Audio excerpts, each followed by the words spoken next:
Muy buenos días, tengan todos. Les saludo a Jesús Homero Herrera Maldonado, presbítero.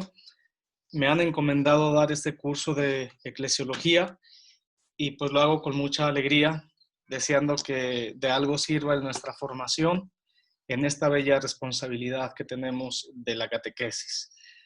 En primer lugar, bueno, pues sabemos que nos hubiera gustado recibir esta formación de una manera pues presencial, sin duda alguna, pero debido a la situación actual de la humanidad, no solo de nuestro estado, no solamente de la ciudad, pues tenemos que ajustarnos a los medios, a los modos que nos presentan también las plataformas, las redes virtuales, y creo que echando mano de ello podemos tener también buenos resultados.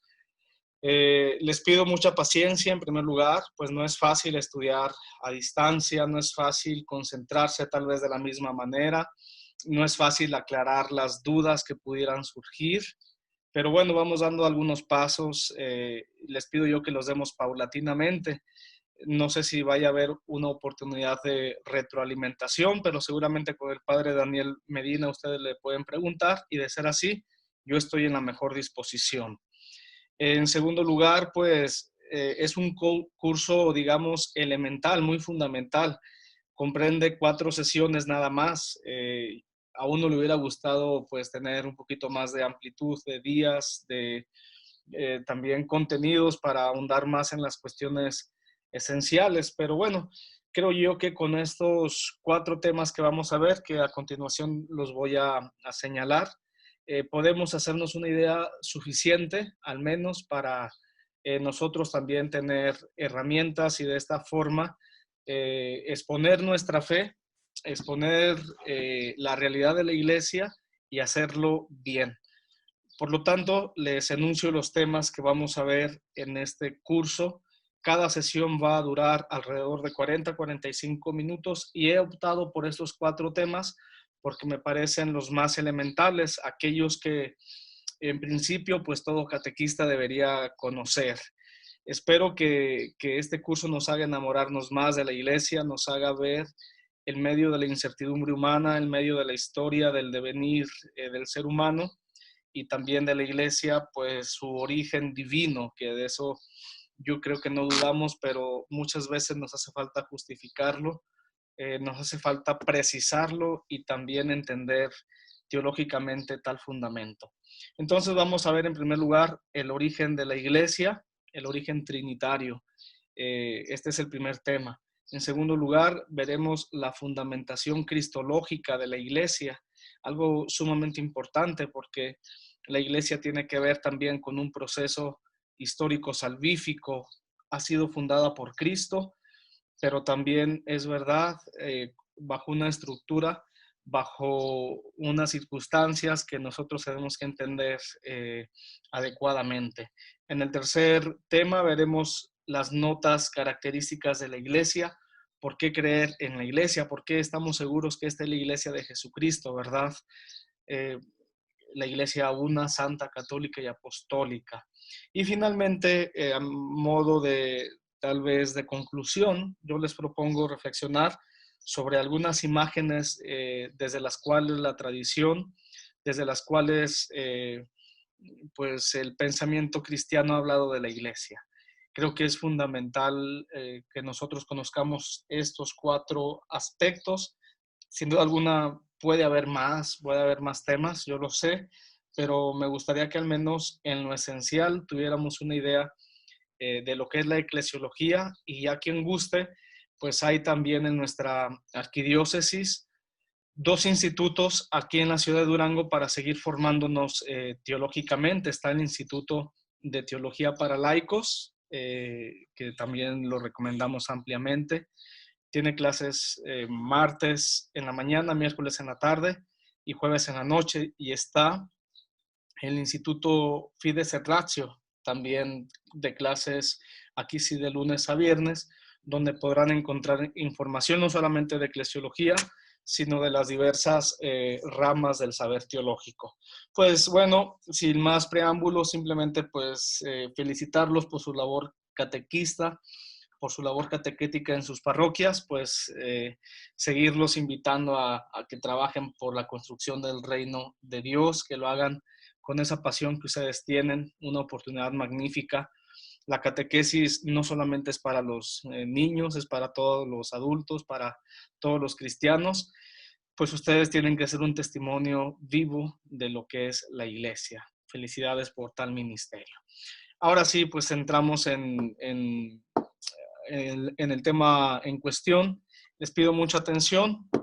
Voy a tratar de ir de una manera, pues un tanto, digamos, tranquilo, pero yo sé que este medio daría para al revés, si estuviéramos en el aula, pues daría para preguntas, para suscitar también interés en comentarios. Ahora pues nos toca escuchar, por ahí apúntanlas y en la página, me parece, de catequesis de la arquidiócesis podremos expresar algún tipo de comentario, preguntas para una posterior retroalimentación.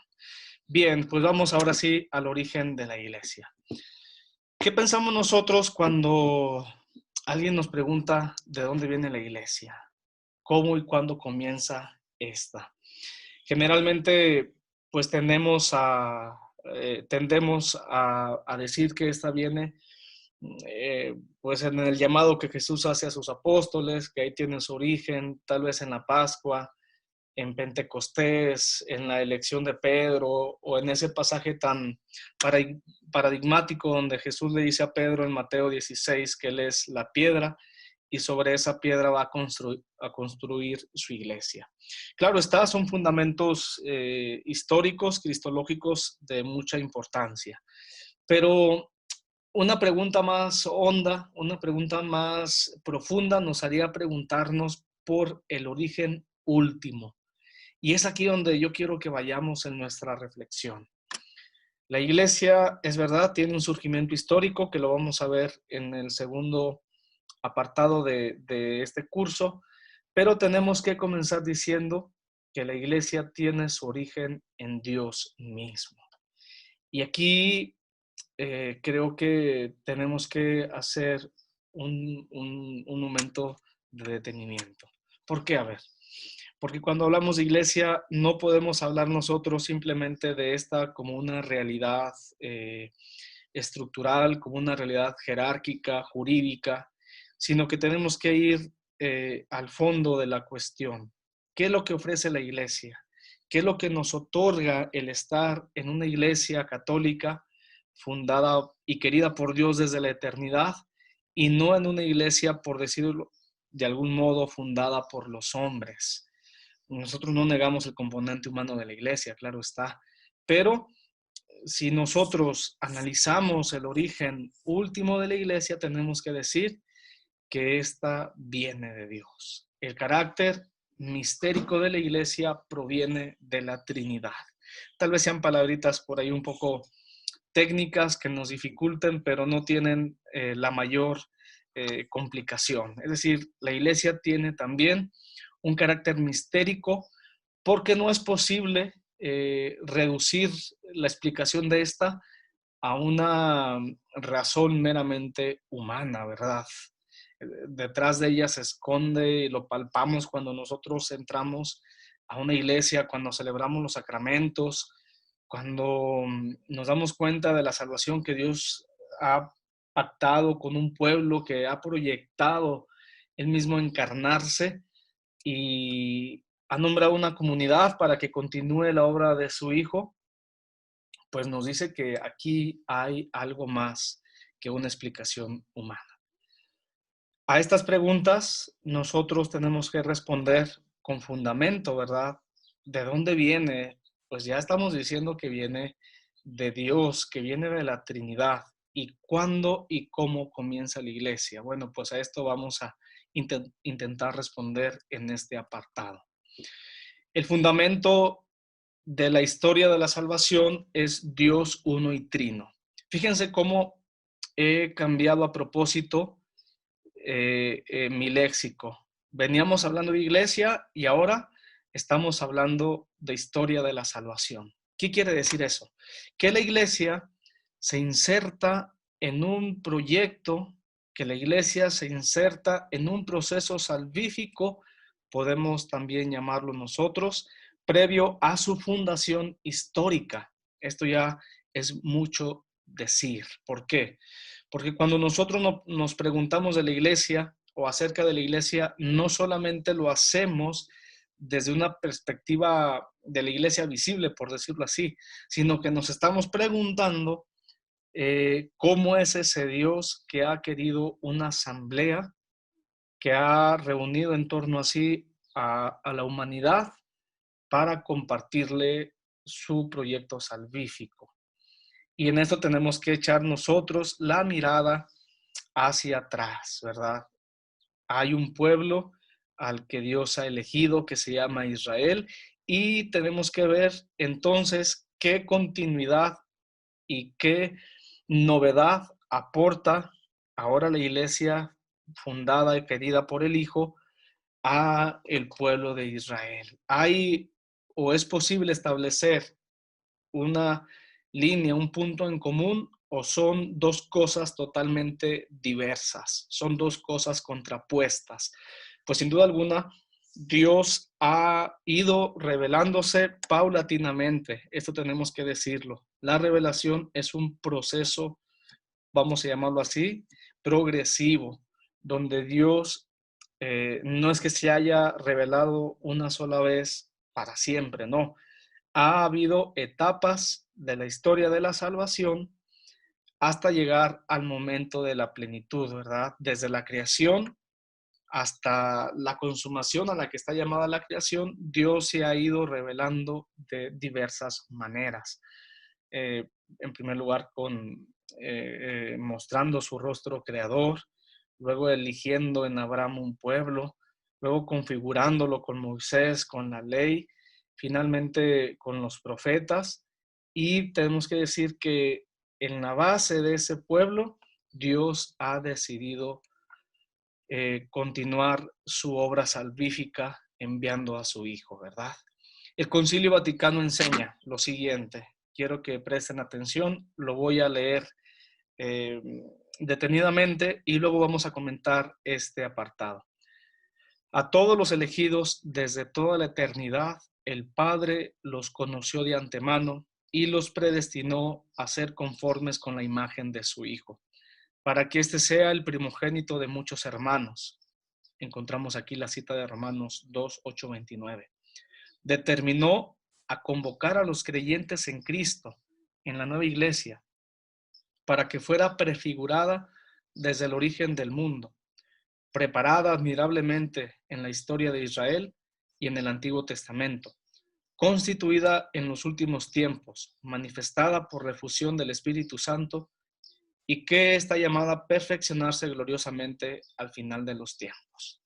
Esta cita está tomada de la Constitución Dogmática Lumen Gentium, que es un documento, tal vez el más fundamental del Concilio Vaticano II. Para los que no han escuchado acerca de esta reunión, lo explico en medio minuto.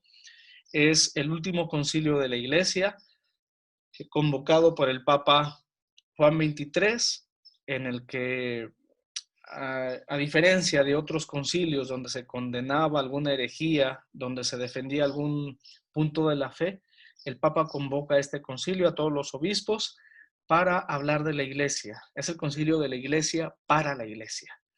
Entonces, se preguntan los obispos ahora sí, ahí los teólogos, los padres de la iglesia, ¿verdad? ¿De dónde viene el ser de la iglesia? Y fíjense, esta cita nos dice ya muchísimo. La iglesia existe desde la eternidad. Esto, ¿cómo lo podemos nosotros entender, verdad? A todos los elegidos desde la eternidad, el Padre los conoció de antemano. ¿Qué quiere decir esto? A ver, pues nos dice que la iglesia existe antes de la creación. Podemos nosotros dilucidar, ¿verdad? ¿Cómo es posible imaginar las cosas antes de ser creadas?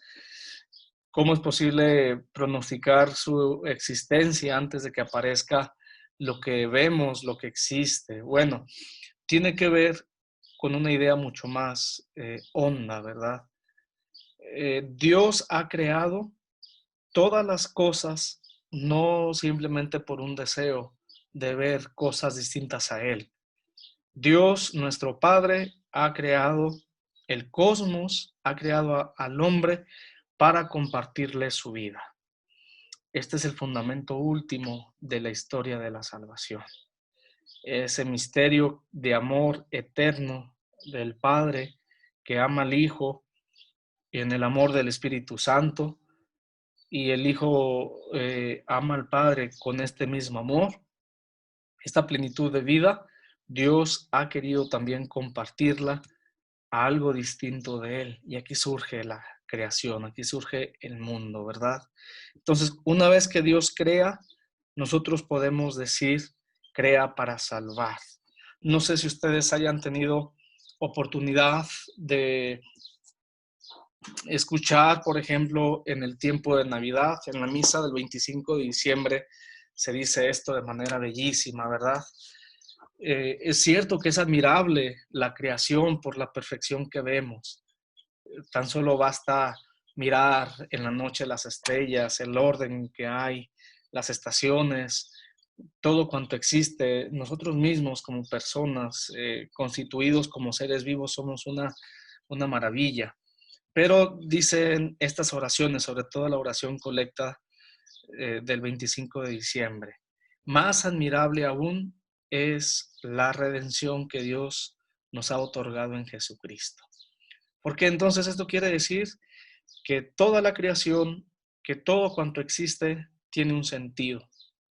Y este sentido es llegar a alcanzar la perfección con la que Dios pensó su acto creador. Por eso, queridos catequistas, nosotros debemos insistir mucho en ello. La Iglesia tiene la finalidad de reunir a todos los hombres en torno a un mismo objetivo, que es encontrar la salvación. Evidentemente, pues esta realidad de la salvación que Dios nos ofrece no ha sido una especie de, digamos, de puesta de una sola vez, sino que Dios se ha ido manifestando, como veíamos al inicio, por etapas. Primero, encontramos una prefiguración de la Iglesia en el Antiguo Testamento, en Israel. Una de las primeras tentaciones de la teología cristiana, una de las primeras herejías, fue entender que entre el Antiguo y Nuevo Testamento no había nada en común. Un teólogo llamado Marción, a propósito, él quiere hacer una lista de libros sagrados donde solamente en ese canon se encuentren los libros del Nuevo Testamento, porque él expresa que en el Antiguo Testamento pareciera que habla otro Dios, ¿verdad? O un Dios más colérico, un Dios justiciero, un Dios que va a la guerra, un Dios que pelea. Y en el Nuevo se nos hablaría de un Dios amor, de un Dios como ese que nos narra la parábola del hijo pródigo, ¿verdad? Que es todo perdón, que es toda misericordia. Pues nosotros tenemos que decir dos cosas a ello.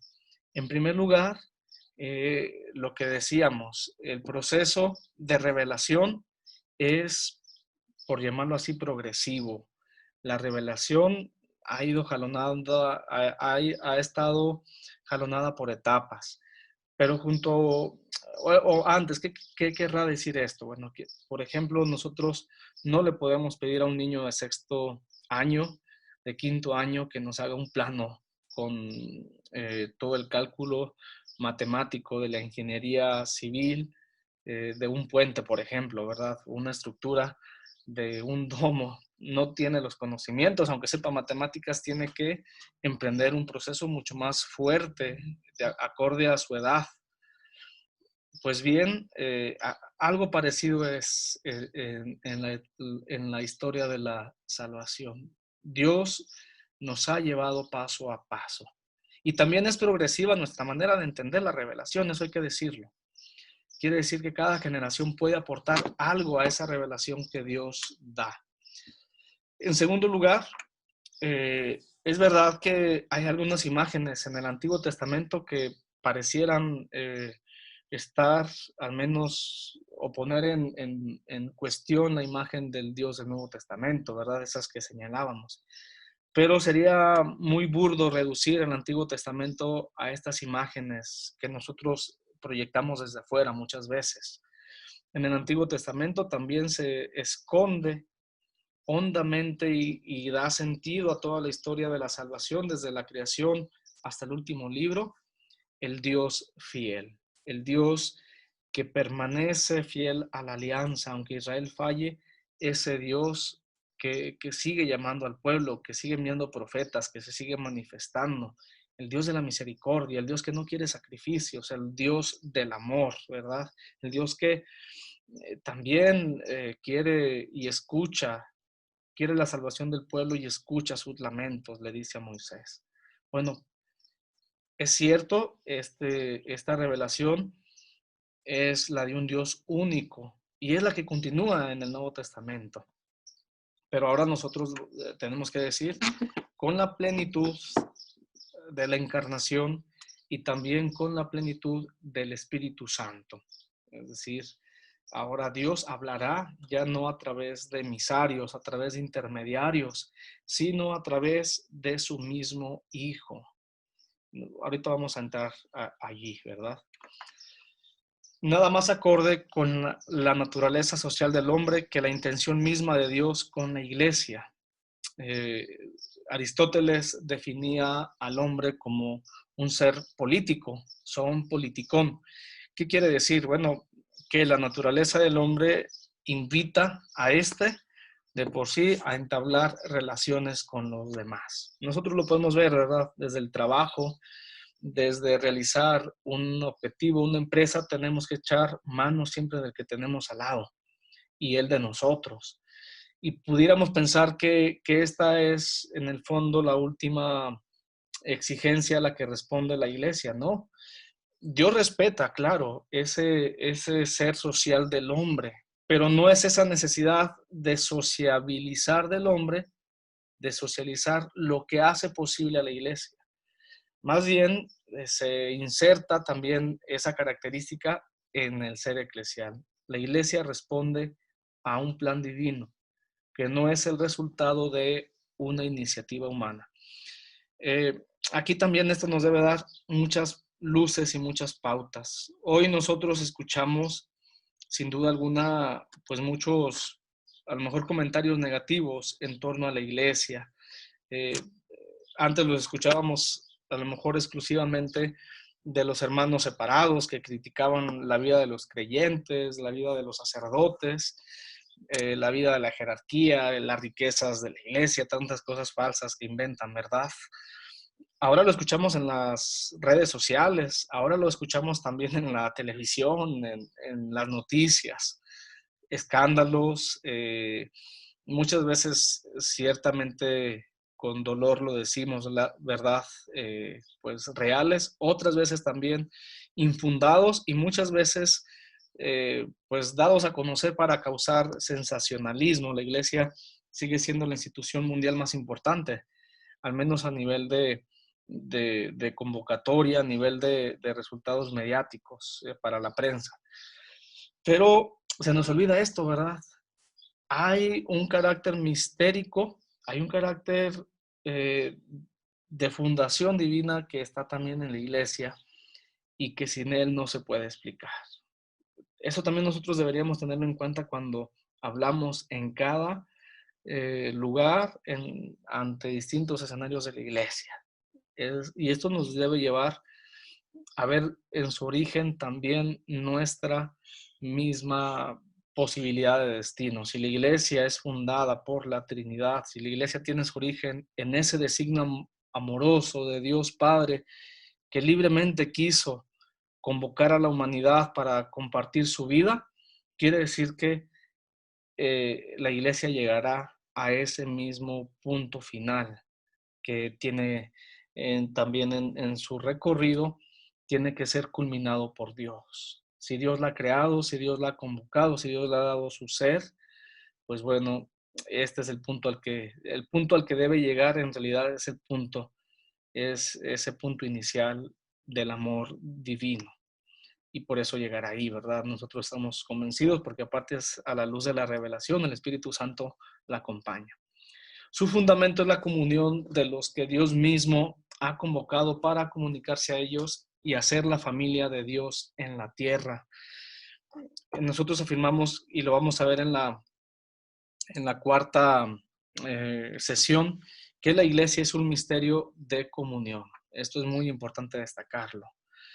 Pero ese misterio de comunión que es la iglesia, es decir, nosotros en comunión con los demás, nosotros en comunión con Dios, se oculta finalmente en el misterio de comunión que es Dios mismo. Dios es un misterio de comunión. Es comunión, al final de cuentas, tiene que ver con el amor. Y lo propio del amor no es otra cosa sino compartirse. Y lo experimentamos incluso en una breve analogía nosotros como personas humanas, ¿verdad? Como seres limitados, cuando el amor que yo tengo a los demás me lo guardo, cuando el amor que yo digo sentir por el otro o tener y no lo comunico, no lo doy, no es amor. Lo propio del amor es darse, es desbordarse, es proyectarse al otro. Esta comunión es el amor intradivino, que es Dios mismo, y a partir de ahí Dios elige un protagonista para darle esa comunión de vida, y es el hombre. Por lo tanto, la iglesia es una realidad proyectada, fíjense bien, desde toda la eternidad. Es cierto, una comunidad que se ha ido preparando por etapas, lo vamos a ver en la segunda unidad, pero que existe por iniciativa del Padre. Esto deberíamos tenerlo en cuenta cada vez que entramos a un templo. Estamos entrando a un lugar donde Dios ha querido reunirnos. Es cierto, la iglesia es mucho más que el espacio físico, sin duda alguna, pero les menciono este ejemplo porque creo que esta realidad divina la sentimos todos cuando entramos a una iglesia, ¿verdad? Y ahí sentimos que se esconde algo más que humano. Bueno, es esta iniciativa del Padre por reunirnos, que ha sido realizada por el Hijo en el tiempo y es guiada y consumada por el Espíritu Santo. Hoy nosotros tenemos una idea muy falsa de lo que es el amor, a propósito de los medios de comunicación, también pues de tantas cosas que en las redes sociales, en las series, se falsea la palabra amor y hemos reducido el amor a un sentimiento. Hemos reducido el amor pues a un estado de comodidad, a un estado de confort donde yo me siento bien y hago sentir bien al otro. Es cierto, el amor nos invita a tratar bien siempre al que tenemos al lado, al prójimo, y yo debo comprometerme con ese amor porque es un mandamiento que incluso Dios nos ha dado. Pero el amor, en su sentido último, no es un sentimiento. El amor es un estado de vida. El amor es un estilo de llevar mi existencia y entender también la existencia del otro.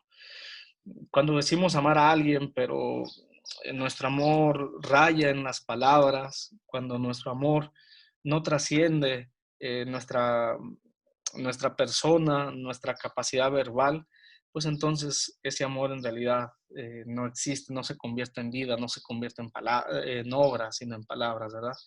Dios ha tenido tanto amor al mundo que Él mismo ha venido al mundo, Él mismo se ha hecho parte de esa creación, fíjense. No, esto de ninguna manera disminuye el ser divino, al contrario. ¿Por qué? Porque Dios quiere participar de toda la historia humana, quiere padecer lo que significa ser hombre, quiere hacer suyos nuestros sentires, nuestras dolencias, nuestra vida, nuestras preocupaciones, nuestros sufrimientos, pero no para quedarse ahí, sino para redimirlas, es decir, para llevarlas, para enseñarnos el camino de la plenitud, que es la gloria divina. A esto los padres de la iglesia le llaman admirable intercambio. Desde el siglo II existe esta palabrita o un trueque admirable, ¿verdad? Donde Dios se hace hombre, es cierto, parece que Él sale perdiendo, pues sí, el amor es así, ¿verdad? Para llevarnos a participar de su vida divina. Es decir, cuando Dios ama, padece junto con nosotros. La encarnación es la prueba más grande de ello. El amor que Dios tiene no se queda en palabras, no se queda en promesas. Dios mismo se ha hecho hombre. Cristo ha constituido una comunidad que luego va a ser guiada y consumada por el Espíritu Santo. En ese sentido, entonces, es el amor desbordante de Dios lo que hace visible para nosotros el misterio de la iglesia. Entonces, entendiendo que así como Dios ha constituido una comunidad y la llama a formar parte de su vida divina en el siglo de la plenitud, en el tiempo en el que Él decida culminar la creación, perfeccionarla, llevarla a su punto pleno, pues también ahora vamos a pasar a este Dios de comunión que de alguna manera ya lo hemos dibujado en nuestra explicación en el apartado anterior. La Sagrada Escritura nos habla de un Dios que se acerca progresivamente al ser humano, camina con él y termina en el máximo de proximidad enviando a su propio Hijo al mundo y por el Hijo al Espíritu de ambos. Aquí cito dos textos bíblicos, el primero, ¿verdad?, de Juan 1:14, para que si tienen ustedes oportunidad lo lean una vez que haya pasado esta exposición, ¿verdad? Nos habla de que Dios mismo se hizo hombre y habitó entre nosotros. Y es que esto es cierto, tiene que ver con lo que les decía. El amor verdadero implica hacer nuestros los padecimientos del otro, implica no mirarlos desde fuera, implica acercarnos a Él. Y Dios se ha acercado tanto que se ha hecho uno más. Esto en la historia de la teología se explica con una palabra técnica que si la quieren apuntar, se apunta con K, se llama kenosis. Quiere decir abajamiento, despojo de sí. ¿De qué se despoja Dios? Dios no se puede despojar de su divinidad, ¿verdad? El Hijo siempre será Dios, es la palabra eterna por medio de la cual Dios creó al mundo, es el Verbo encarnado, es el Hijo resucitado, pero de lo que se despoja son de los privilegios que le corresponden, lo dice el himno bello de Filipenses 2:6-11, ¿verdad? Cristo, siendo de condición divina, no tuvo para sí los privilegios que le correspondían por ser el Hijo de Dios. Al contrario, se anonadó, se rebajó. Es decir, aquí está la encarnación, aquí está la kenosis. Se hizo hombre. Esto hay que entenderlo en toda la verdad de la palabra. Dios se ha hecho uno de nosotros. Cristo ha renunciado a su gloria. Cristo ha renunciado a los títulos, a los privilegios para comunicarnos el amor del Padre. Y por medio del Hijo nos llega pues el Espíritu de ambos. Recordamos esta carta de San Pablo a los Gálatas, ¿verdad? Donde nos dice que Dios en la plenitud de los tiempos envió a su Hijo nacido de una mujer. Y después nos dice que también envió a nuestros corazones al Espíritu Santo para que podamos clamar Abba, es decir, llamar a Dios como Jesús mismo le llamaba, papá, padre. Nosotros, es verdad, somos hijos de Dios porque Él nos ha creado, pero la filiación a la que Dios nos llama, la filiación que estamos llamados a alcanzar es algo más que natural. Estamos llamados a ser hijos en plenitud y esto es solamente por la gracia, esto es solamente por Dios. Y tenemos que decir que esa filiación se alcanza por medio del Hijo y por lo tanto por medio de lo que el Hijo nos comunicó, es decir, dándonos al Espíritu Santo en la iglesia. Ahí está otro punto. El Espíritu que el Hijo envía, no lo envía a... Jesús no anda dando el Espíritu en las plazas, ¿verdad? No anda viniendo resucitado, haciendo, por así decir, pues una demostración categórica de que está vivo, ¿no? Viene, pero digo, pública a los demás judíos, ¿verdad? No, viene a su comunidad.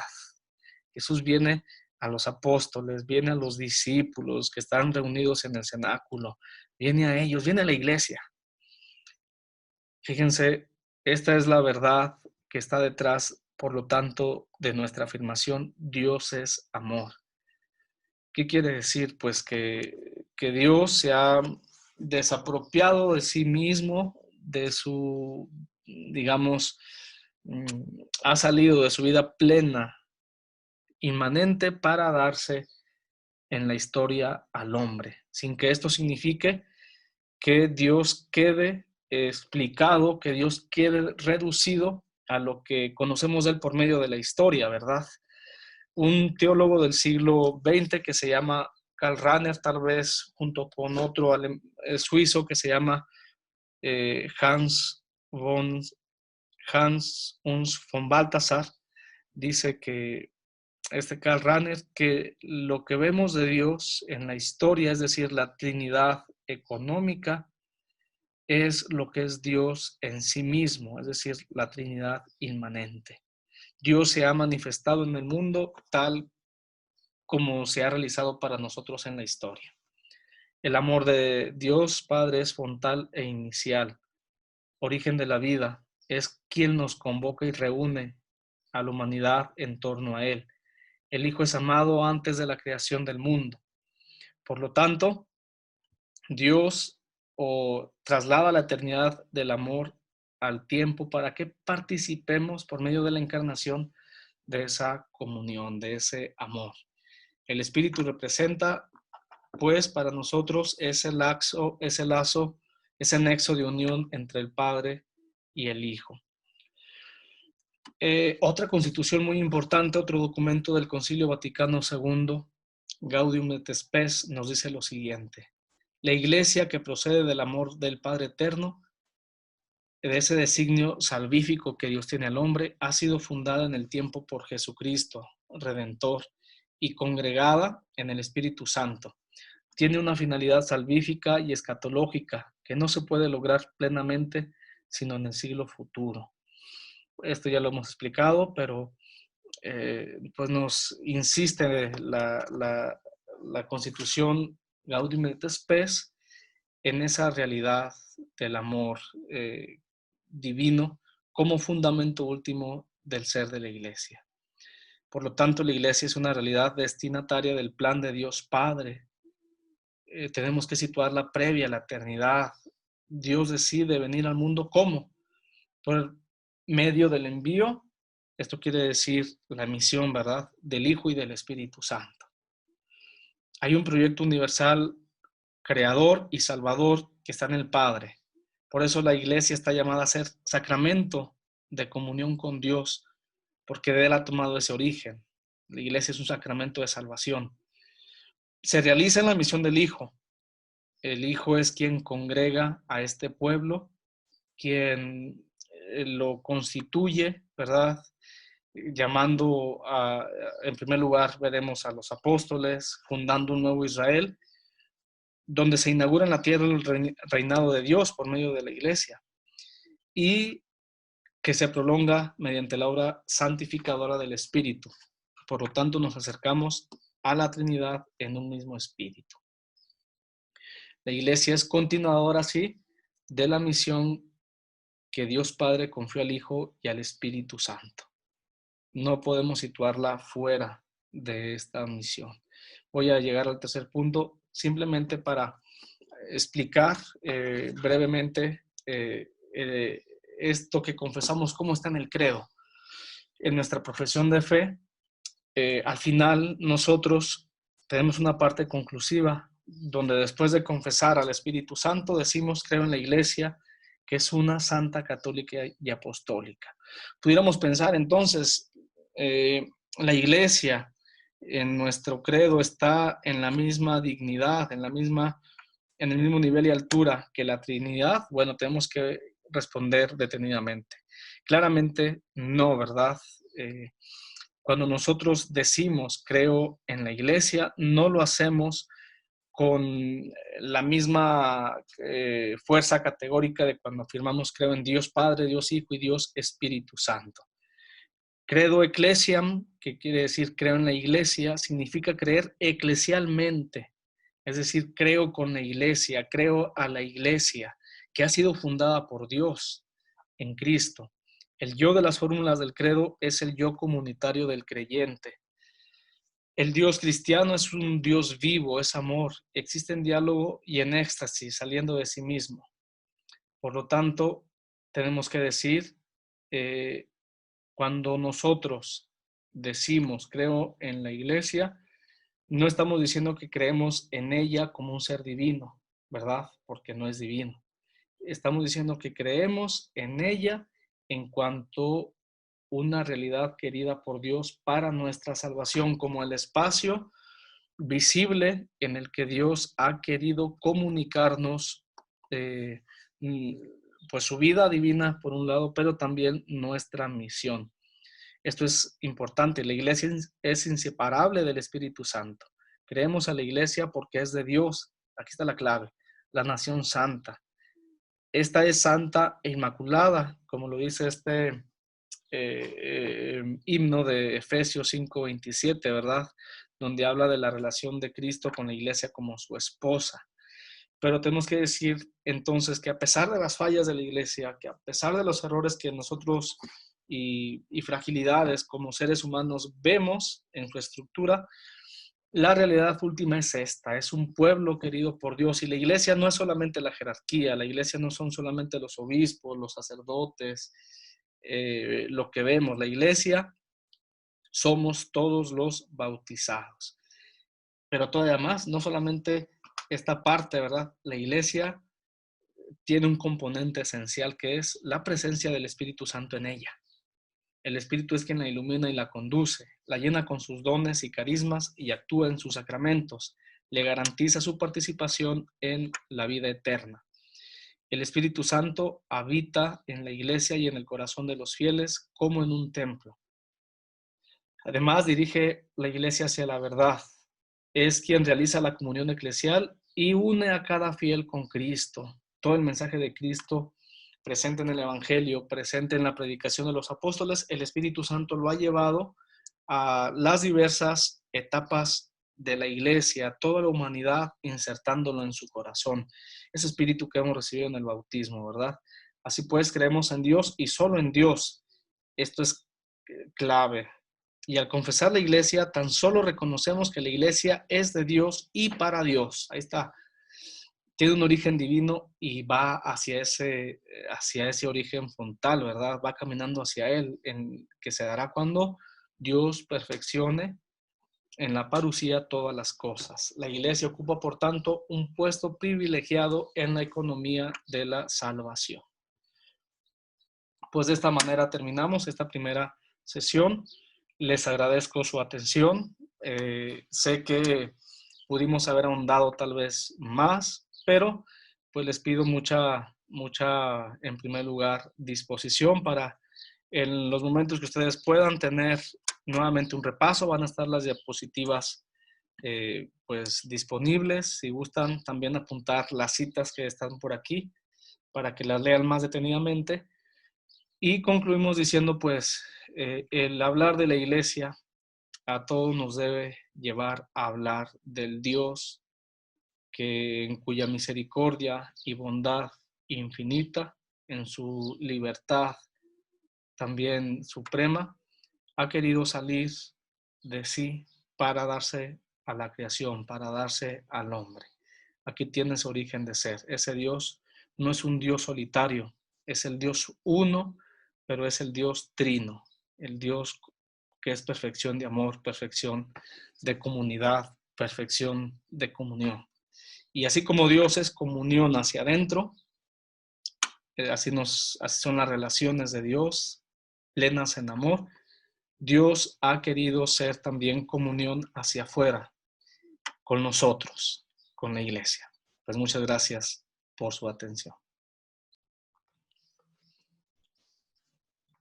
Muy buenas tardes, buenos días. para todos. Pues vamos a continuar con nuestra clase en esta segunda sesión que, en continuidad con la primera, pues nos dará aportes cristológicos para dilucidar correctamente lo que es la Iglesia de Jesucristo. Así hemos titulado pues a esta segunda unidad, la Iglesia de Cristo.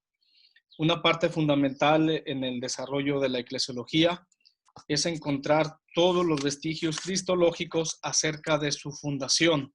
Ya hemos hecho una fundamentación trinitaria de la Iglesia, donde indudablemente tocamos algunos puntos ya de la cristología, pero ahora los vamos a ver de manera más detenida y nos vamos a, pues, a adentrar en una pregunta.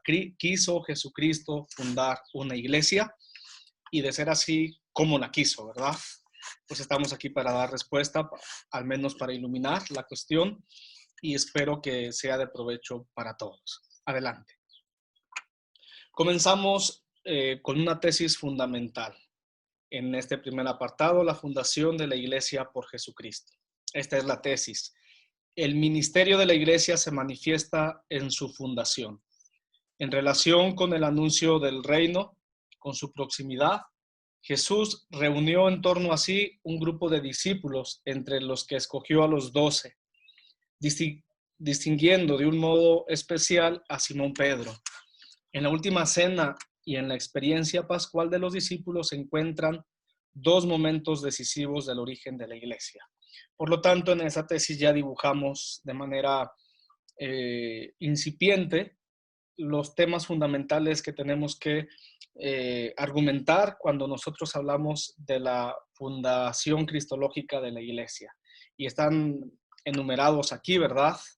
El anuncio del reino, la elección de los 12, ¿por qué? El papel que juega Simón Pedro, la última cena, la Pascua y evidentemente Pentecostés.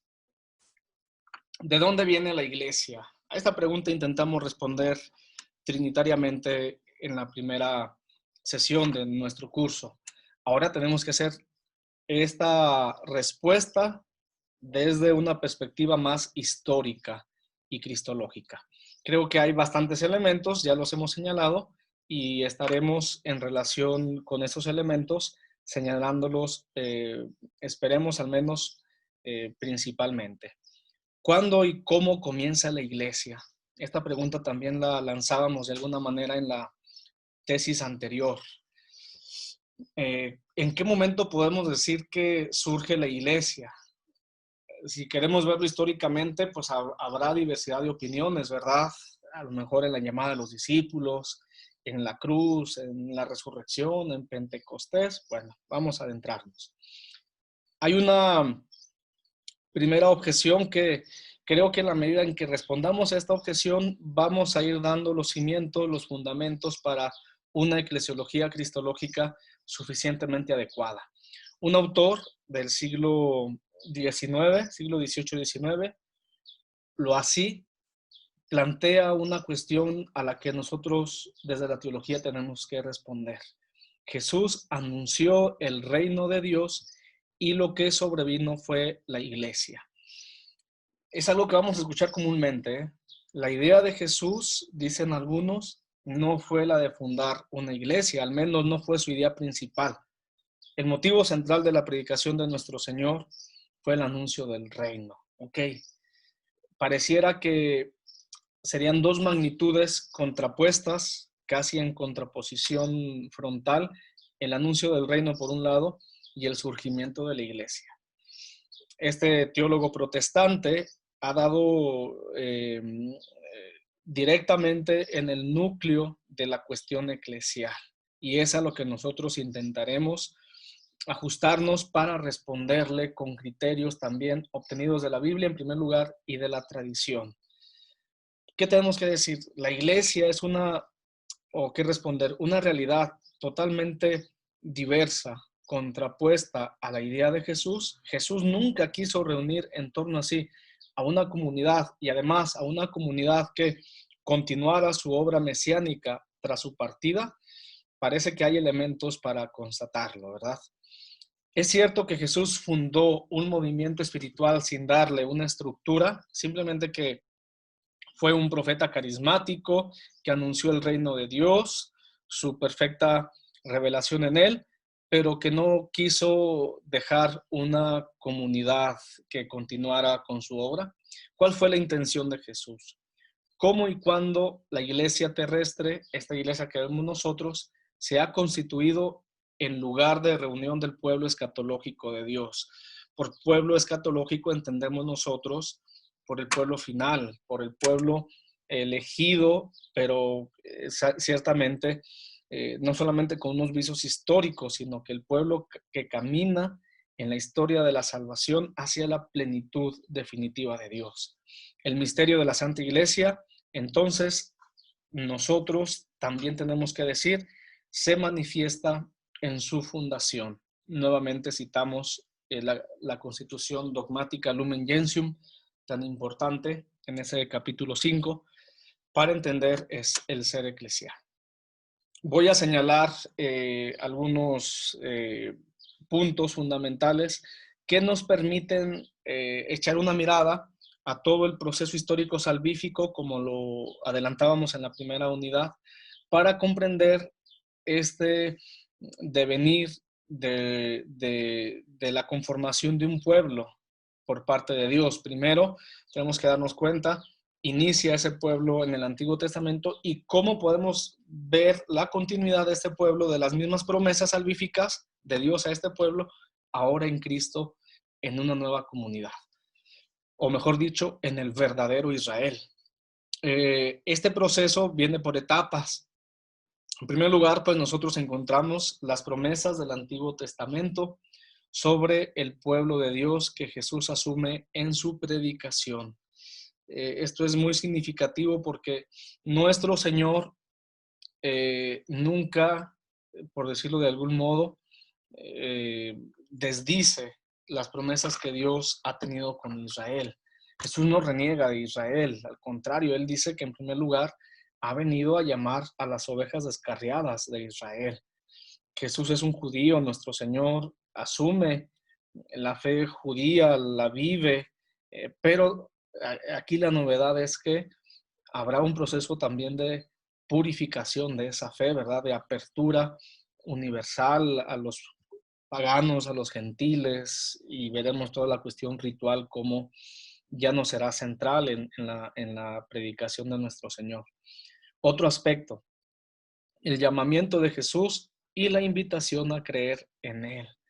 En varios, no son pocos pasajes de la Escritura, donde nuestro Señor invita a la comunidad, a los judíos, pero también a aquellos que cura, aquellos que perdona, a que se adhieran a su persona, que crean en Él. Es decir, Jesús mismo se pone a la altura de aquel que convoca en el Antiguo Testamento, que invita a creer en Él, que es Yahvé.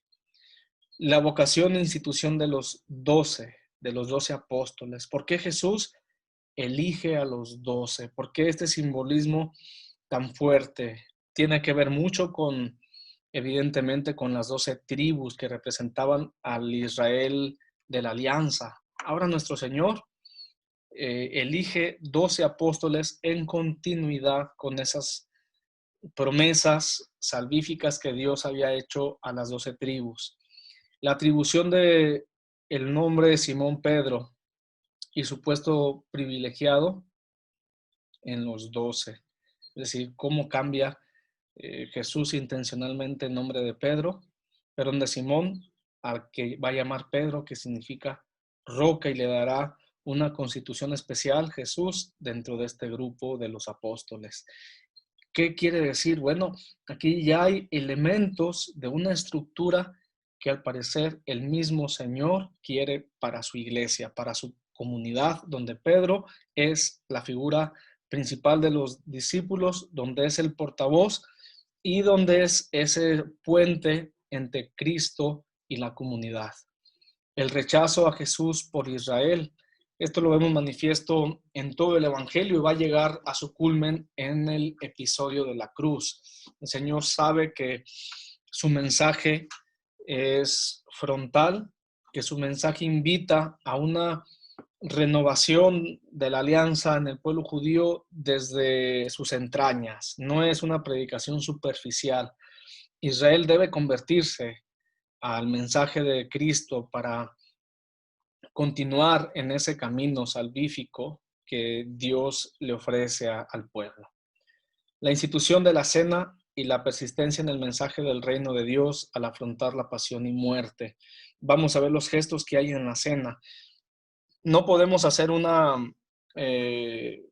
dilucidación tan exhaustiva como nos gustaría, exegética incluso, pero al menos veremos las palabras y los gestos de manera esencial para entender cómo Jesús, antes de partir al Padre, cómo Jesús en su Pascua antes de la cruz, anticipa su partida y junto a ello encomienda a la comunidad una obra, unas tareas, unas acciones que tienen que ver ahora con que Él ya no esté con ellos, ¿verdad? Hagan esto en conmemoración mía. Jesús promete su presencia de otra manera, pero el Señor tiene en cuenta que Él ya no va a estar históricamente con esta comunidad. La reedificación de la comunidad de discípulos tras la resurrección, también lo vamos a ver, ¿verdad? Cómo tras ese episodio de la cruz los discípulos salen desfavoridos y cómo es la resurrección la que vuelve a dotar de unidad, de sentido a la iglesia. El envío del Espíritu Santo en Pentecostés como rasgo fundamental de la nueva comunidad. Ahora esta comunidad hablará muchas lenguas, quiere decir esa universalidad, ya no solamente es la lengua hebrea o aramea en la que estaba, o griego en la que estaba la ley. Ahora hablan otras lenguas, nos habla de la totalidad de los pueblos a la que el mensaje de Cristo debe llegar.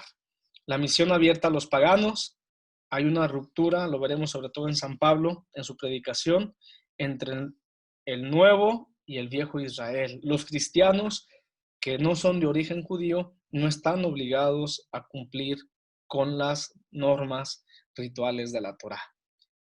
Todo esto nosotros lo vamos a valorar dentro de unos elementos de eclesiología presentes en el Evangelio, pero que tenemos que sacar a la luz y darles un orden, darles una consistencia desde nuestra exégesis, desde nuestro análisis teológico.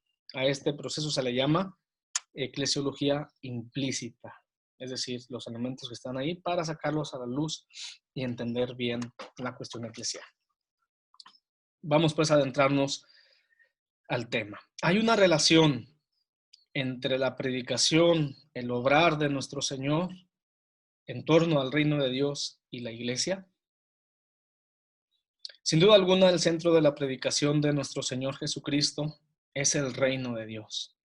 Esto no lo podemos nosotros obviar, ¿verdad?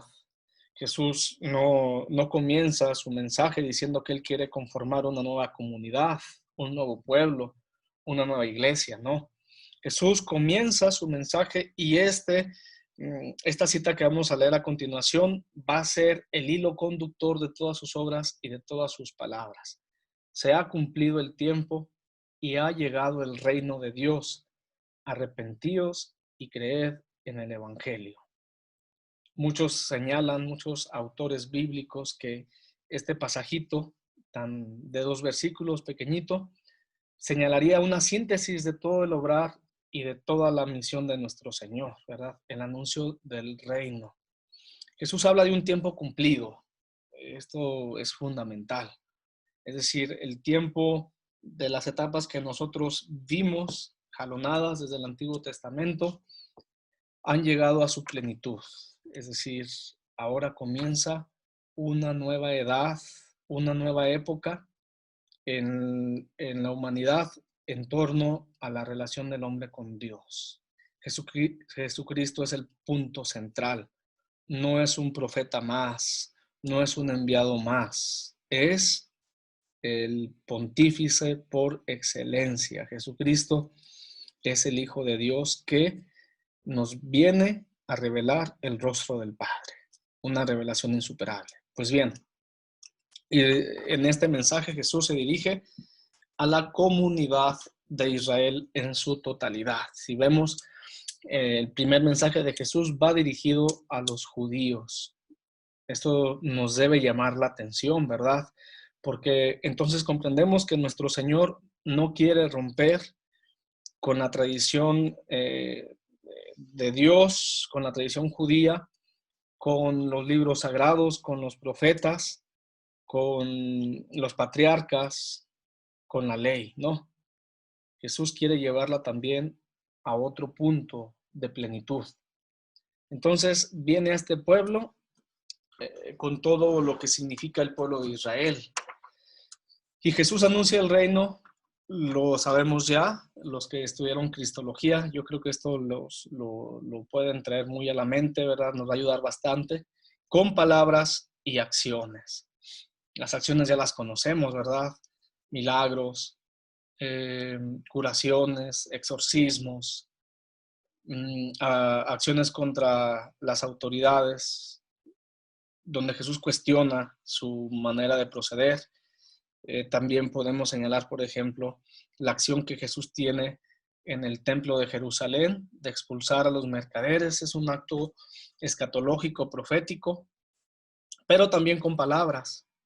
Jesús, en su predicación, en sus parábolas, en la oración de nuestro Señor, en las bienaventuranzas, expone un proyecto de salvación donde parece que quedan poco a poco fuera los símbolos rituales del pueblo judío. Lo vamos a ir viendo más adelante. El reino de Dios significa que Dios ejerce su soberanía, que Dios actúa para la salvación del pueblo. Es decir, cuando Jesús anuncia el reino de Dios no se refiere a un lugar, no se refiere siquiera a una misma actividad. Jesús está diciendo a una acción donde Dios finalmente ejercerá su soberanía en el corazón de los hombres. Esto quiere decir una renovación, una conversión. Es lo que implica en el oyente que escucha las palabras y ve las acciones de Jesús. Y ahora nos vamos a relacionar con Dios, ya no mediante las instituciones básicas del judaísmo sin más, como son el templo y la ley. Ahora Jesús invita, sin en su mensaje pretender suprimir ni la ley ni el templo, pero invita a relacionarnos con Dios a través de su persona, es decir, de sus palabras y acciones y de todo su actuar. El pensamiento mesiánico escatológico de Israel presuponía un pueblo de Dios. ¿Qué quiere decir esto? ¿Que Jesús tuvo conciencia de ser Mesías? Sí. ¿De ser el Salvador? Sí. Pero también es cierto que las promesas mesiánicas no hablan solamente de un Mesías, sino de un pueblo en el cual, en el cumplimiento de las promesas mesiánicas, se harán realidad para esta comunidad. El pensamiento, entonces, escatológico de Israel nos lleva de algún modo, Jesús, por ejemplo, si leemos el Evangelio de San Marcos, va renunciando a los títulos de Mesías. ¿Por qué? Porque el pueblo tiene una concepción de un mesianismo muy terrenal, muy político y militar en el fondo, ¿verdad? Un mesianismo davídico. Jesús se sabe el Mesías, pero un Mesías que encarna un proyecto de salvación, un proyecto de una misión que más que con un mesianismo fuerte político, tiene que ver con el siervo de Yahvé, del que nos habla el profeta Isaías, el servidor de Dios y servidor de Israel. Cuando Jesús piensa en la iglesia, evidentemente no parte de cero. Aquí le estamos respondiendo a aquel autor que citábamos, protestante, ¿verdad? Jesús anunció el reino y sobreviene la iglesia. Jesús va anunciando el reino de Dios, pero va conformando una comunidad a su alrededor, ¿verdad? Esa comunidad es profundamente en sus inicios judía. Los discípulos de Jesús, los 12 apóstoles, señalan ese viejo Israel, esa continuidad, son judíos, cumplen la ley. Tal vez no sean judíos asiduos como los fariseos, como los escribas que conocen la ley de principio a fin, pero son judíos, son parte de ese pequeño resto de Israel que ha estado expectante a las promesas escatológicas de Dios en la historia. Una vez que Jesús se dirige a este Israel y que experimenta el rechazo del pueblo, porque eso también lo tenemos que ver, por ahí hay algunos autores que hablan de la crisis de Galilea, lo pudiéramos ver, por ejemplo, en el Evangelio de San Marcos, los primeros 6, 7 capítulos, Jesús tiene indudablemente un éxito donde va recorriendo pueblos al norte de Israel, va caminando del norte en un camino geográfico hacia el sur, donde está Jerusalén, se va dirigiendo a Jerusalén a la Pascua, y el inicio es muy floreciente. Muchos discípulos, curaciones, la gente se admira de su sabiduría. Pero a partir del capítulo 7 y sobre todo 8, viene una experiencia de rechazo y Jesús se las hace saber a sus discípulos en esos anuncios de la pasión, ¿verdad? El Hijo del Hombre será entregado y de él se burlarán las autoridades. A los discípulos este mesianismo parece que no les interesa, van platicando por el camino quién es el más importante. Participan de las mismas expectativas mesiánicas del pueblo. Y Jesús, entonces, a partir de aquí, dirige su predicación también a los paganos. Y poco a poco se van adhiriendo. Nace el pueblo de Dios, que ahora ya no será por el linaje, por la descendencia, sino que ahora este pueblo se acogerá en la fe. Entonces, después de dirigirse a estas ovejas perdidas, la comunidad de Jesús va a tener esta realidad universal, que poco a poco la va a ir configurando más. Los primeros invitados a la boda no han querido entrar. Lo vemos esto continuamente en las parábolas, ¿verdad? Ese novio que sale a invitar a los que están en el afuera del banquete no quieren pasar y se va a los caminos a invitar a los extranjeros. Es lo mismo. Jesús ha invitado a Israel, comenzando por sus autoridades, a adherirse a su mensaje. Es rechazado y entonces invita a otros pueblos. Dios, ¿por qué? Bueno, porque así es el misterio de la salvación, ¿verdad? Nosotros no podemos catalogar, prejuiciar, reducir a Dios a unas coordenadas previas de actuación, ¿no? Dios siempre actúa mistéricamente por los caminos que menos imaginamos. Jesús constituye la iglesia sobre el resto de Israel y en continuidad histórica con el antiguo pueblo. Entonces podemos decir, es un proceso de continuidad, asume el mensaje de Jesús, las promesas mesiánicas presentes para Israel, pero hay una discontinuidad. Ahora la adhesión a Dios, a su proyecto salvífico, ya no será mediante el ritualismo y los sacrificios. Ahora será mediante la persona de Cristo. Aquí reside precisamente la novedad. Esta adhesión a su persona se funda por él y implica también la fe. Un teólogo del siglo III, cuando habla acerca de esto, señala que el reino de Dios no es otra cosa sino el mismo Jesucristo.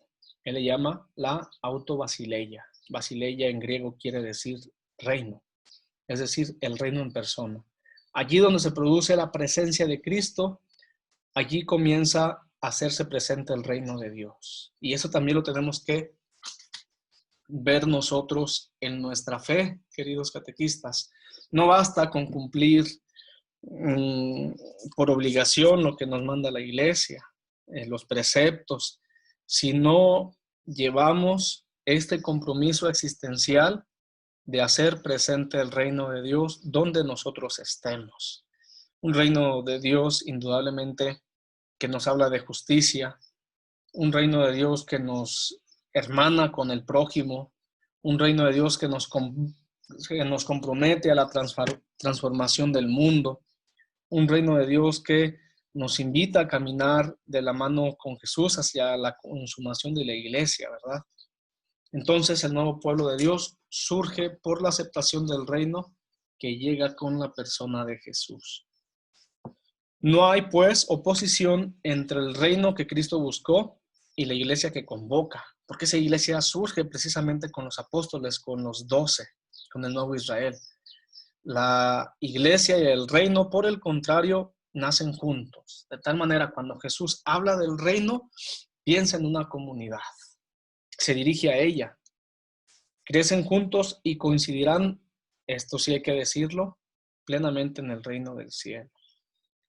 Y es una tentación muchas veces, tal vez en nuestro pensar, ¿verdad? De identificar simétricamente lo que significa la iglesia y el reino de Dios. Pues tenemos que decir que la iglesia y el reino de Dios tienen esta relación, tienen esta reciprocidad, pero es una relación asimétrica. ¿Por qué? Porque mientras estemos en esta tierra, mientras estemos en la historia, en esta vida, nunca alcanzaremos completamente el reino, porque el reino de Dios supera la misma historia, ¿verdad? El reino de Dios está llamado a un cumplimiento escatológico. Todo, eso sí, cuanto nosotros hagamos en la tierra por trabajar acerca del reino, constituye la iglesia, eso sí. Pero tenemos que decir, la iglesia es el germen, es la semilla, el principio del reino en el mundo. Todo lo que nosotros con la oscuridad de nuestro pecado hagamos por denigrar la imagen de ese reino, pues evidentemente implica la no instauración del reino en el mundo. Que por otro lado nosotros sabemos esa instauración del reino en el mundo no es únicamente labor humana, es también un ejercicio donde el Espíritu Santo nos acompaña y nos ilumina, donde la persona del Hijo es el centro, donde el amor del Padre es lo que le da sentido a todo lo que decimos y hacemos, ¿verdad? Este amor del Padre es lo que está detrás del reino de Dios. Cuando Jesús anuncia el reino, la imagen principal, la figura que sustenta todo el mensaje es Dios, un Dios cercano, un Dios al que podemos llamar Abba, que ama por igual a los justos y a los pecadores, que ama por igual a los escribas y fariseos y al leproso y al ciego, que ama por igual al que está en el templo y al que no puede ir a él por su enfermedad, por sus incapacidades, por su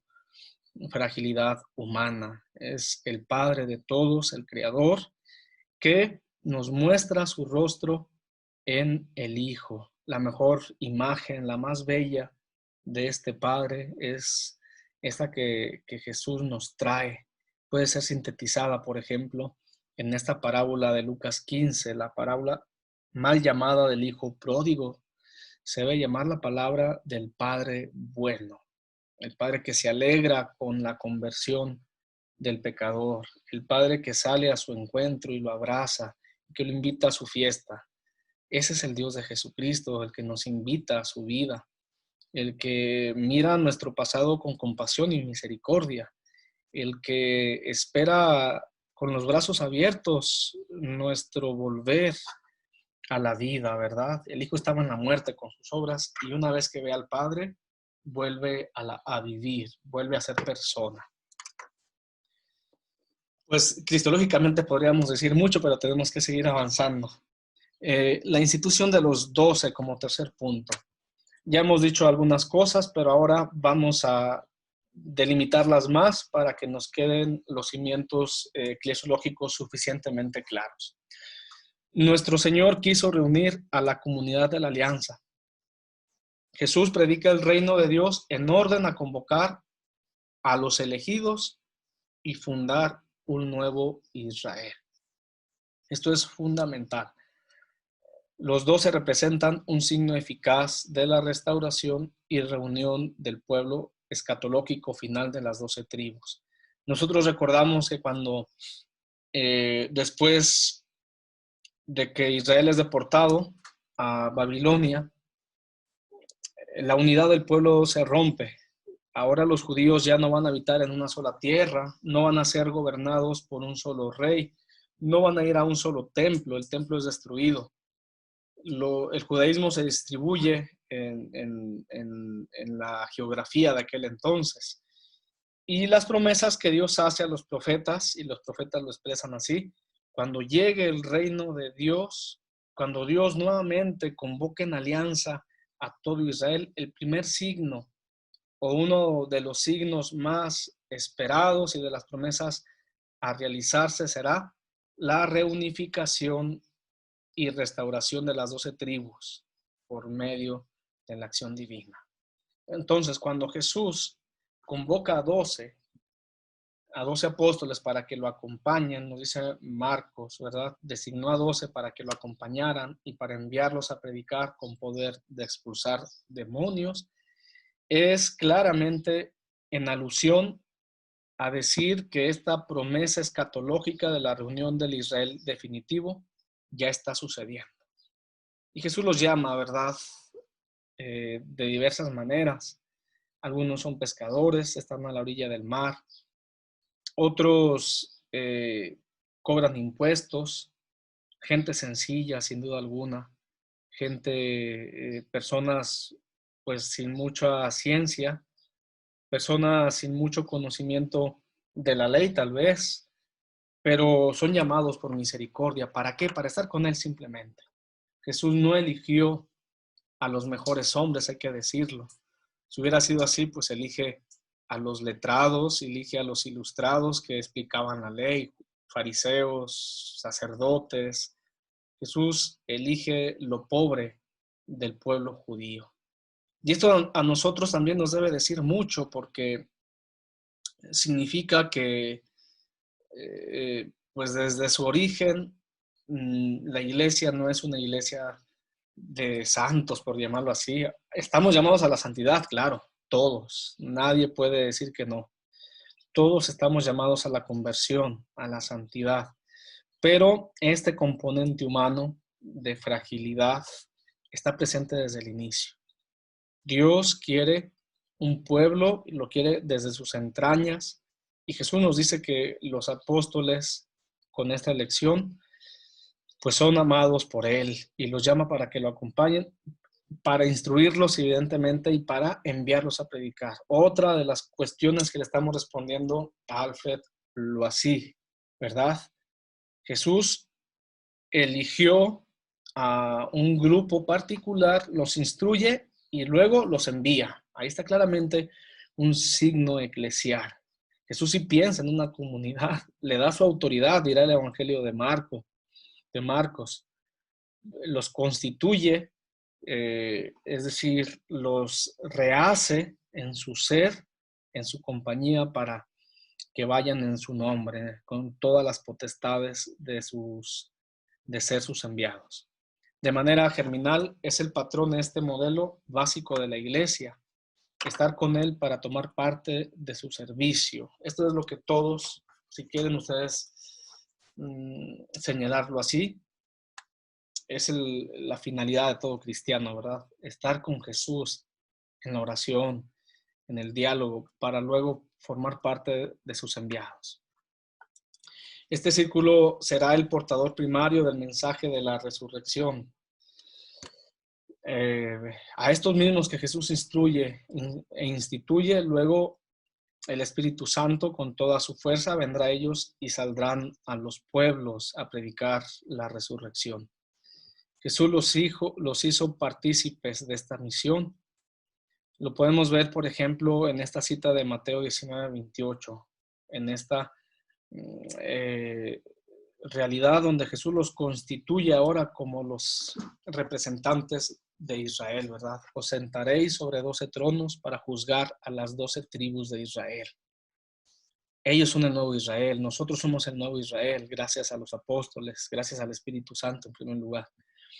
En el simbolismo de los 12 van aunados la idea del pueblo de Dios y la noción de alianza, cosa de la que ya hablábamos anteriormente. El pueblo de Dios crece como comunidad de aquellos que han pasado a tomar ahora parte del destino de Jesús. Aquí interesa mucho ver el papel que tiene Pedro, porque Pedro va a representar una especie de vicario, una especie de portavoz del Señor dentro de los 12 y posteriormente en el mensaje de la resurrección, en la predicación de la iglesia. Les voy a pedir que en su casa lean detenidamente ese texto de Mateo 16, 16, 19, donde Jesús delega a Pedro como aquella piedra en la cual se va a sostener su comunidad, su iglesia. Lo voy a leer yo rápidamente, pero les pido a ustedes que lo hagan con mayor detenimiento, que lo mediten, que vean las palabras clave, que subrayen incluso su Biblia en su casa. Simón Pedro contestó: tú eres el Cristo, el Hijo de Dios vivo. Replicando, Jesús le dijo: bienaventurado eres, Simón, hijo de Jonás, porque no te ha revelado esto la carne ni la sangre, sino mi Padre que está en los cielos. Y yo a mi vez te digo que tú eres Pedro, y sobre esta piedra edificaré mi iglesia, y las puertas del Hades no prevalecerán contra ella. A ti te daré las llaves del reino de los cielos, y lo que ates en la tierra quedará atado en los cielos, y lo que desates en la tierra quedará desatado en los cielos. Esta confesión mesiánica tiene que ver con la delegación especial que Jesús hace en este nombramiento de Pedro. Conocemos un poco el andar de Pedro en el Nuevo Testamento, en los Evangelios nos hablan de uno de los discípulos tal vez más peculiares, ¿verdad? Con debilidades, con fragilidades. Pedro va a negar a Jesús en el momento de la pasión por miedo. A pesar de ello, que nos habla todo esto de su criaturalidad, que nos habla todo esto de su, a lo mejor, falta de fe, de compromiso en el momento definitivo, Jesús lo va a iluminar y lo va a constituir como la cabeza de su iglesia. Una vez resucitado, Jesús le pide a Pedro que esté con ese rebaño. Dice la cita de Lucas 22:32. Y tú, cuando te hayas convertido, confirma a tus hermanos. Pedro es elegido por el Señor como cabeza de la iglesia. Ya tan solo el nombre de Pedro es significativo, quiere decir piedra, ¿verdad? Sobre la cual las demás piedras se van a estructurar y van a darle forma al edificio. Claro está que la piedra primera, la piedra angular, es Jesucristo. Pablo va a Jerusalén, nos lo narra, y este signo es muy importante. Pasa 15 días en compañía de Pedro. Es decir, Pablo, que será el otro gran apóstol de la predicación cristiana, reconoce la autoridad de Pedro, pasa 15 días con él. 14 años después vuelve a la ciudad de Jerusalén a afrontar el evangelio con las columnas de la iglesia. Y aquí en estas columnas él reconoce a Pedro, en primer lugar, Santiago y Juan. También Pedro es el portavoz de los 12 el día de Pentecostés, es decir, la iglesia en Hechos de los Apóstoles permanece cerrada hasta que viene el Espíritu Santo sobre ellas. Una vez que el Espíritu Santo viene sobre los apóstoles y les otorga el poder de hablar en diversas lenguas, les otorga a ellos ahora el envío a los pueblos, Pedro es el primero en hablar. Y también es el primero apóstol que acoge en la iglesia al primer no judío, Cornelio y toda su familia. Jesús le cambia el nombre a Simón Pedro. Por lo tanto, la función de Pedro es la de sostener a sus hermanos. Es la roca y fortaleza de los apóstoles. En este pasaje que leímos, nos aparece Pedro con una promesa que Jesús le hace, ¿verdad? Sobre esta piedra edificar la iglesia. Es bien importante porque quiere decir que a Pedro se le otorga un poder especial. Las puertas de las que le habla Jesús significan este poder. Es el guardián de ellas. Las puertas de una ciudad eran la parte más fortificada de la misma. En ese contexto podemos entender, pues, que nuestro Señor piensa en una iglesia, pero piensa en una iglesia con una estructura donde Pedro tiene un carisma especial. Las llaves del reino significan la investidura del jefe de un palacio. Por lo tanto, la intención de Jesús es dejar a Pedro como su representante, como su vicario. Ya dijimos, a pesar de sus errores. Pero tenemos que decir que también hay un elemento fuerte de conversión en Pedro. Una vez que se topa con el resucitado, una vez que Pedro abre su corazón a darle este sí al Señor, va a morir también mártir, según la tradición de la iglesia. Morirá mártir, crucificado como su maestro en Roma, crucificado con el simbolismo nos dice con la cruz hacia abajo por esta indignidad que él siente con el Señor. Atar y desatar, antes concedido a todos los apóstoles, ahora Cristo lo confiere solo a Pedro. Tenemos que decir que en la última cena, ahora antes de partir, Jesús reúne a sus discípulos para comer con ellos y despedirse de algún modo. Es sumamente significativo este simbolismo. La comida en todo el judaísmo, en toda la cultura semítica, tiene que ver con el compartir, con el asumir y la comunión, asumir la vida del otro y la comunión con los comensales. Jesús les está diciendo a sus apóstoles que les comparte todo el amor del Padre a ellos, ¿verdad? Un banquete ciertamente pascual. Hay diferencias entre los sinópticos y Juan, pero el contexto sigue siendo pascual. Recordemos en la Pascua antigua los judíos comían el cordero con hierbas. Ahora ese cordero será Cristo. Fíjense bien, la idea del banquete nos habla de la alegría precisamente escatológica. Jesús anticipa esa alegría a la última cena porque les va a hacer una promesa, la promesa de estar con ellos, la promesa de la salvación se está haciendo presente. Ahora Cristo establece un nuevo pueblo de Dios sobre la base de la nueva y definitiva alianza que sella con su sangre, ya no con la sangre del Cordero. En ella Cristo los instituye a ellos en la función sacerdotal, que serán partícipes de un solo sacramento y que se sella con su sangre. Por lo tanto, el Señor se ha sentado a la mesa con los suyos e inaugura así una nueva comunidad. Y Jesús dice que ya no habrá otro banquete como ese hasta que se consuma el reino de los cielos, hasta que beba de nuevo ese cáliz en la gloria de los nuevos tiempos. La iglesia, por lo tanto, es la prolongación de la comunidad de mesa de aquellos para los que el resucitado sigue partiendo el pan y a los que reúne el nuevo pueblo de Dios en todos los rincones.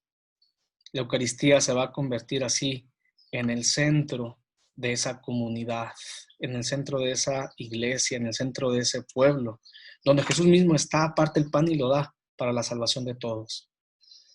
En este sentido voy a pasar para terminar con lo de Pentecostés. Pentecostés ratifica todo lo que hemos dicho hasta ahora, ¿verdad? Los discípulos son esa comunidad, pero ahora además de haber participado de la misión de Jesucristo, de su predicación, de sus enseñanzas, de sus milagros, Jesús les concede el poder de su espíritu, el don. Aquel espíritu que movió a Jesús, aquel espíritu que lo empujó. Lo leemos en Lucas 4, ¿verdad? El espíritu del Señor está sobre mí, me ha enviado. Ahora ese espíritu envía a los apóstoles. Ahora ese espíritu Jesús se los da a sus discípulos. Dice Juan 20, reciban el Espíritu Santo. Jesús les insufla, les sopla ese espíritu para su misión. Nos habla de la totalidad también, por ejemplo en Pentecostés, de las promesas salvíficas hechas realidad. El profeta Joel decía que en los tiempos escatológicos, el día del Señor, cuando se cumpliera este día, todos serían profetas, sobre todos vendría el Espíritu. Esta promesa se está cumpliendo en Pentecostés. Esta promesa se cumple en nosotros los cristianos, se cumple en cada niño que es bautizado, se cumple en cada cristiano que es insertado a la gracia de Cristo, a su vida por medio del Espíritu, porque ese Espíritu pues ahora persiste, ese Espíritu ahora está en la iglesia y es la iglesia quien lo comunica. Fíjense cómo después de que el Espíritu viene sobre los apóstoles, ahora los apóstoles lo van a comunicar a sus sucesores imponiendo las manos. Un signo que nos habla de esa continuidad entre Jesucristo, entre nuestro Señor, su obra y misión mesiánica que delega a los apóstoles y a su vez la tarea apostólica que ellos encomiendan también a los nuevos cristianos que son llamados posteriormente sucesores de los apóstoles, los obispos. Pues hasta aquí llegamos con esta segunda sesión. Están las diapositivas para que las vean con más detenimiento, sobre todo las últimas.